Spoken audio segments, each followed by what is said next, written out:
गिबियावनो आं फुंबिलिनि समाव आंनि जे भट बेखौ आङो गौरां हाई स्कुलाव देबरगाव समस्तियाव आङो होनानै फैबाय। आङो जिहेतु सालाकाटिनि बिजाथि बे हिसाबै आङो दा कालीपुख्रि हाई स्कुल आरो नैबे हरिगाव जे खुरसाखाथि जे सेन्टार बे सेन्टारखौ आङो भिजिट खालामफैदों। रायजो राजाफ्रा लासै लासै ओंखारबोदों, सान्दुंबो गोसा, गोबाङानो ओंखाम जाखांनायनि उनाव फैयो, न'नि खामानिफोरखौ मावखांजोबनायनि उनाव।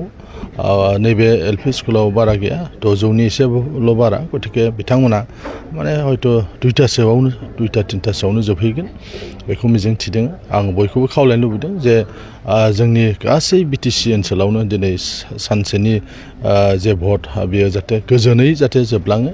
मानोना मानसिफ्रा गोसोखौ थिग खालामनानै लाखाबाय, सोर बिजाथिखौ सायख'गोन, बबे पार्टिखौ सायख'गोन बेखौ रायजो राजाफोरनि गोसोआव दंखायो। गतिके आं बयखौबो खावलायदों गोजोनै गावबागाव पार्टिनो गावबागाव भट होयोबानो बे मोजाङै मोजां बारलांगोन। आरो जाय सरकार दागोन बेखौ रायजो राजाफ्रा मिथिखासिगौ। जोंहाथ' जोबोद माने गोसो फोथायनाय दङ जे एबार इउपिपिएलआ हारसिङैनो बुरजाथार समस्ति देरहानानै सरकार दानो हागोन। मानोना रायजो राजाफ्रा थांनाय 5 बोसोराव प्रमद बर'नि दैदेननाय जे सरकार, बे सरकारनि हाबा हुखा मावनायखौ मिथिदों। फरायसाफोरनि थाखाय, आइजोफोरनि थाखाय, गेलेमु बिथिङाव, कालचार बिथिङाव, थुनलाइयारि बिथिङाव, गुबुन गुबुन बिथिङाव प्रमद बर'आ जे मोनसे गुस्लायनाय, मोनसे सोलायनाय, मोनसे दावगानाय जे लाबोदों बेखौ नोजोर होनानै बयबो इउपिपिएल सरकारखौ मोजां मोनदों। आरो बेनिखायनो नैबे बाराव आरो नैथि खेबाव प्रमद बर'आनो गोबां माने देरहासार जानानै सरकार दानो हागोन। सरासनस्रा आगोलफोरनिखौ नायोबा बेवहाय 79% जादोंमोन सालाकाटि समस्तियाव। एबार बेबायदिनो 80%सो जों आसा खालामनो हायो। मानोना एबार नुदों जे बयबो गोसो होदों जे गावबागाव पार्टिखौ देरहाहोनो थाखाय। मानोना बिटिसि सरकार दाखांनायनि उनावनो 7 दानसोनि उनाव एमएलएनि बिसायख'थि जागोन। गतिके बयबो माने गोसो होदों जे सरकारा जोंनि पार्टिना फैनांगौ। बेबायदि हिसाबै पलिं जे पार्सेन्टेज, बे पार्सेन्टेजआ 80% जानो हागौ। सालाकाटि समस्ति हिसाबै नोंथाङा माबायदि आसा खालामो? सालाकाटियावथ' जे दिननिफ्रायनो जों फोसावदों, हाबाफारि लादों, रायजो राजाफोरनि मदद आरो हेफाजाब मोनबाय थादों।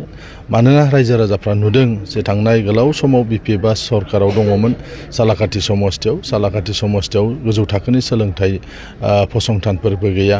दा बेफोर गासैखौबो नोजोर होनानै बावहाय जिहेतु प्रमद बर'आ सरकार दागोनबा नैबे समस्तिनिफ्राय माने इउपिपिएलनि जे बिजाथि, बेखौ बिजाथिखौ देरहाहोनानै सालाकाटिनि जौगानाय नांगौ, बे बाथ्राखौ बयबो सानदों। आरो बेनिखायनो कुनु हारि धोरोम बासियाजासे लोब लोब रायजो राजाफ्रा इउपिपिएलखौ मदद होदों। आरो बियो दिनै माने मोगथां महर मोनबाय। फुंनिफ्रायनो जोंनि सापर्टारफ्रा फैदों। जोंहा मोनसे साननाय दङ, इउपिपिएल न'खर साननाय, सोद्रोमा साननाय। बेवहाय जों गोबां जोंनि गेजेराव दङ 27-28 हाजारसो जोंहा फेमिलि माने सोद्रोमा दंखायो इउपिपिएल पार्टिना। दा बेखौ नायोबा बेवहाय 53,000ल'सो पार्सेन्टेज, जुदि 80 लायोबा बेवहाय 47,000 फैगोन। दा बेहाय जुदि जोङो 27-28 जानानै जोंनि न'खरनि खाबा बेवहाय खुनु जेननायनि बाथ्रा गैया। गोबां भट मोननानैसो जों बेवहाय देरहासार जागोन। फैगौ 26 तारिखआ जितु भट साननाय सान, इउपिपिएलनि थाखाय माबायदि सान जागोन? इउपिपिएल गोजायै जोङो मैयासिमाव जोंनि जे साननाय, जोंनि पार्टिनि 25था जों मोननानै दङ। 25+ जागोन, माइनास जानाय नङा, 25था प्लास जागोन। आरो हारसिङैनो सरकार दानो जों हागोन।